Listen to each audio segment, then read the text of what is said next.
پاکستان میں جو شہادتیں ہوئی تھیں ان کے متعلق سوال ہے کہ حضرت مسیح موعود علیہ السلام ارض افغانستان میں جو شہادتیں ہوئی تھیں اس کے بارے سوال ہے کہ حضرت مسیح موعود علیہ السلام نے فرمایا تھا کہ تو خدا کی نگاہوں سے گر گئی اور وہ قوم اپنے کیے کا خمیازہ ابھی تک بھگتتی جا رہی ہے.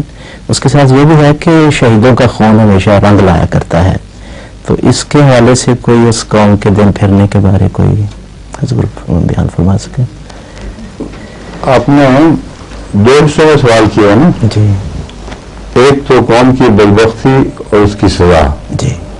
اور آپ نے بہت اچھا محاورہ استعمال فرمایا ہے کہ شہیدوں کو رنگ لانے کا یہ مطلب ہے کہ آخر قوم کے دن پھر جائیں گے. جی.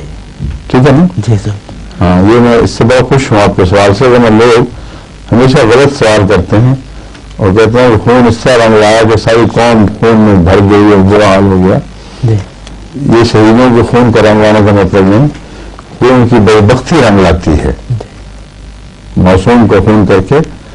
اور جب خون رنگ لاتا ہے تو وہ ملک کو اس زمین کو سرزمین کو باوجہار بنا دیتا ہے، پھولوں سے پھلوں سے بھر دیتا ہے. جی.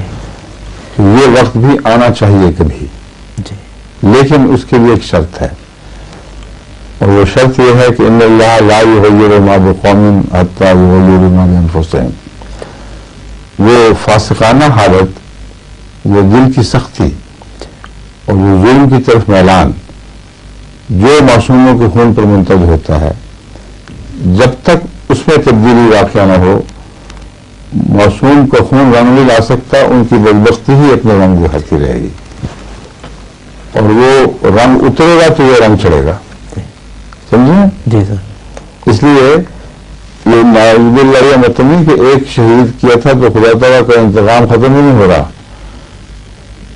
جس ظلم اور جس صفاقی کے ساتھ شہید کیا تھا وہ ظلم اور صفاقی اگر قوم کا ایک جز بن چکی ہو، اس کی سوچ، اس کی فکر، اس کے عمل، اس کی طرز عمل کا جز بن چکی ہو، تو جب تک وہ ٹھیک نہیں ہوگی اس وقت تک یہ سزا ملتی ہے.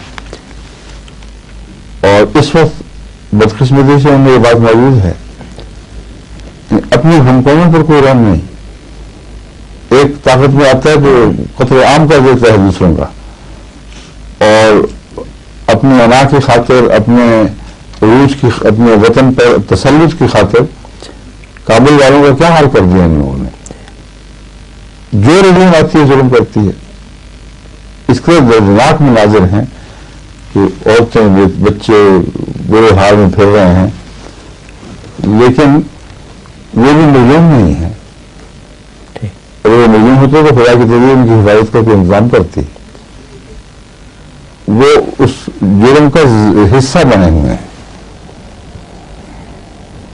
جس طرح سے بھی کوئی آتا ہے ان کی پارٹی کے لوگ اسی طرح سے ان میں صفحہ کی مشرک ہو جاتے ہیں.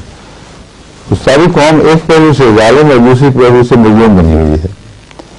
تو وہ جو شہیدوں کا خون ہے وہ کیسے رنگ لائے گا؟ وہ کچھ پہلے اپنے رنگ سے ہٹائیں، ان کو الہی رنگوں میں تبدیل کریں یا کم سے کم مٹا دیں اس کا، ان کے داغ. پھر خدا کے فضل کے ساتھ اس قوم میں ترقی کا بہت بڑا مادہ موجود ہے. اور اس پر وہ شہید گواہ ہیں جن کا آپ ذکر کر رہے ہیں.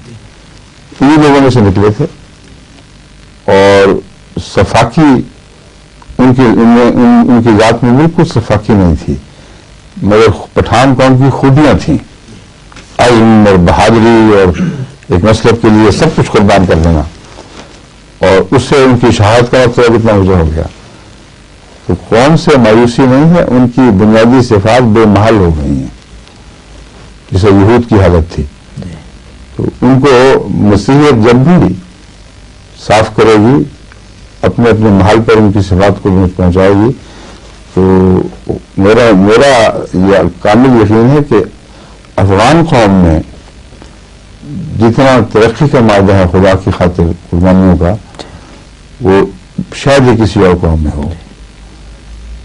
عظیم قربانیوں کی طاقت موجود ہے لیکن صحیح مسلک پر چل پڑے ایک دفعہ. یہ دعا کرنی چاہیے آپ سب کو، ہم سب کو. ٹھیک ہے.